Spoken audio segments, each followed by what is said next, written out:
Let's bring in a new player to the war room on this front. Earlier today, Saskatchewan Premier Scott Moe pledged allegiance to Alberta's retaliation and vowed to legislate a similar ban on energy exports to the West Coast. He joins us from Regina.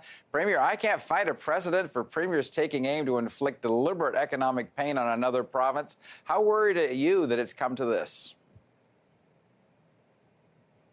Oh, this is very concerning, and I think we all wish it wasn't at this point.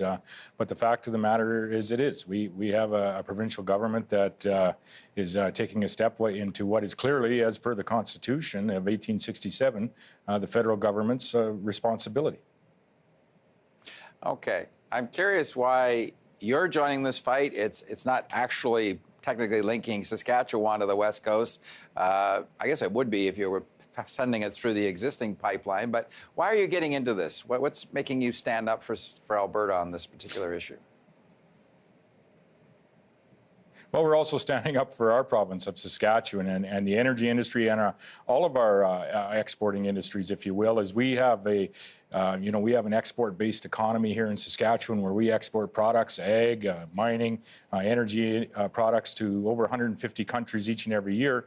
And there's years where we have trouble doing that. So we have always, because of capacity on our rails and our pipes, and so we have always advocated for all methods of getting our product to tidewater, if you will, as we are quite landlocked. But the fact of the matter is where we lose financially with respect directly to pipelines and lack of pipeline access, if you will, is we lose $2.6 billion to our economy here in the province each and every year just simply due to the oil differential.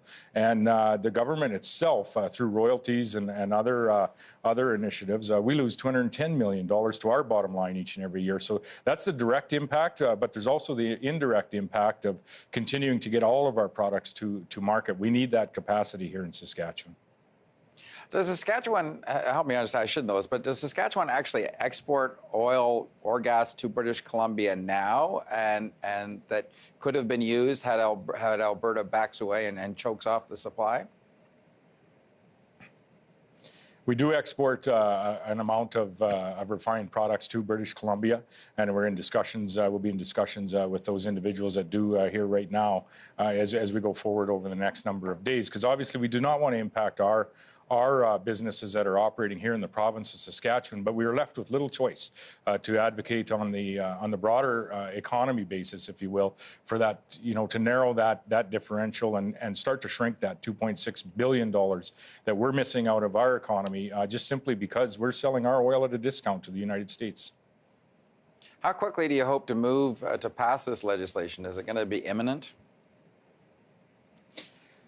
Well, we'll introduce it in the next number of days. We'll only act on it after Alberta acts on theirs. As we've always said, we won't backfill the lack of supply that will come about due to Alberta enacting their legislation. So we will, we would not proclaim it until Alberta moves on theirs. But again, we're hopeful that we don't have to act on this legislation, although we will if required.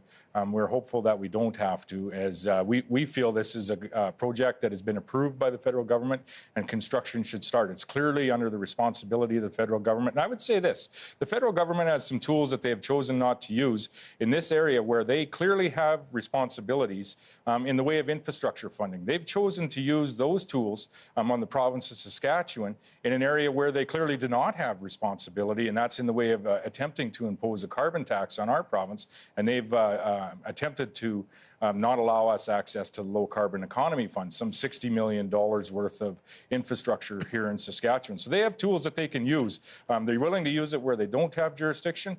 They should be willing to use it where they do. So, Premier, do you blame Justin Trudeau for this current state of affairs? Is he the culpable one in this, or is this all about a BC blockade?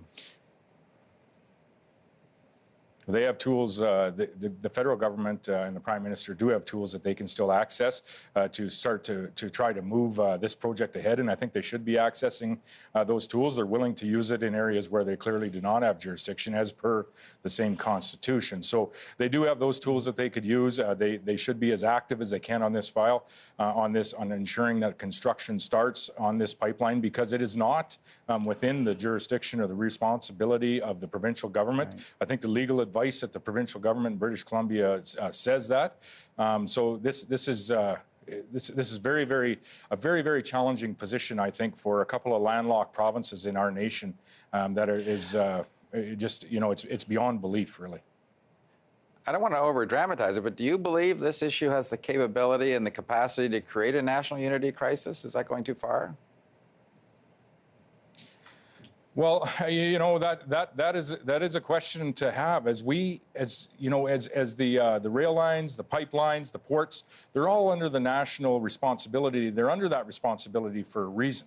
These have been some of the most unifying projects that our nation has experienced over the last century or century and a half. You think of the construction of the railway, and I think these projects have the same ability to do that in allowing a number of landlocked provinces to continue to grow and expand within the nation of Canada and be net contributors, and we have been net contributors, to equalization and to ensuring that we are a stronger Canada and a stronger Canada together. So this is very, very troubling when we, are being forced to make decisions like we're going to make here in the next week or so, and it's just very, very challenging, for our nation, for our economy within the nation. And I would ask the federal government to use the tools that they have to ensure that the construction of this pipeline begins shortly, so that we can talk about advocating on behalf of other methods of getting this type of product to Tidewater in other areas. All right. Interesting discussion, Premier. Thanks for joining us, as always. Thanks so much, Don. I appreciate it.